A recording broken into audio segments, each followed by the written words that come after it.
All right, so say it with me. First one, say prevention. You are watching a master at work. All right, that's a benefit of building, right? Now, prevention, it says taking action, right, that reduces or eliminates risk. Does that make sense? Right, so when you take action, right, you eliminate any type of risk that could possibly happen. So when you think about running, when you think about exercising, right, when you warm up, you prevent yourself from getting what? Injured, right? You prevent yourself from getting hurt. And it says if you warm up properly, right, if you do strength and conditioning, if you correct your technique and you got the right technique, you got adequate rest and recovery, right, balanced nutrition and hydration and injury management, right? If you have a minor injury, you catch it early, right, you can prevent yourself from getting hurt. Does that make sense? So when you think about the balance and building, right, when you start this foundation and you understand there's certain things I got to do on this level to be great, right, it's a lot of stuff you can prevent down the road.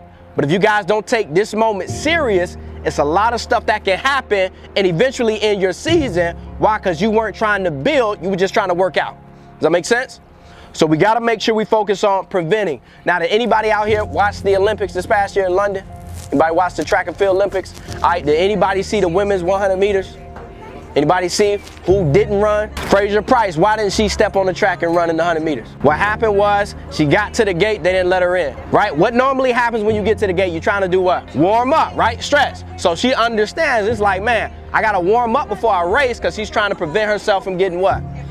Injured, right? They didn't let her in the gate, right? Even though she might have had an injury, they didn't let her in the gate. So what did she do? She didn't run, right? She canceled it. She cut herself.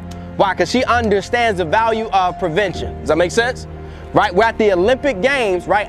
If it's me, I'm like, hey, I don't care if I warm up or not. I don't get this every year. I get this every 4 years, and I might not even get it when it comes. So if it's me, I'm running whether I warm up or not. But she understands the science of it. If I don't warm up, I'll probably get injured. Does that make sense? Right? And she's looking at it long term. If I get injured now, that might either end my career or that might end the rest of the season. Does that make sense? Because she still had meets after the Olympics. So it's like, man, if I think about running and prevention, if an Olympian who's already won the gold says I will not race because I haven't warmed up, gotta ask yourself, are we still holding that same level of prevention at the same standard? Or are we just saying, you know what, I'm not gonna warm up, I'm gonna just get out there and run.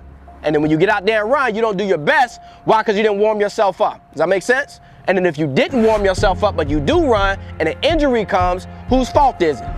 Is it coach's fault? Not at all, right? He got you trained out here to warm up before practice. He got you trained to warm up before your race. So if you don't warm up, it's not coach's fault, it's whose fault? It's our fault.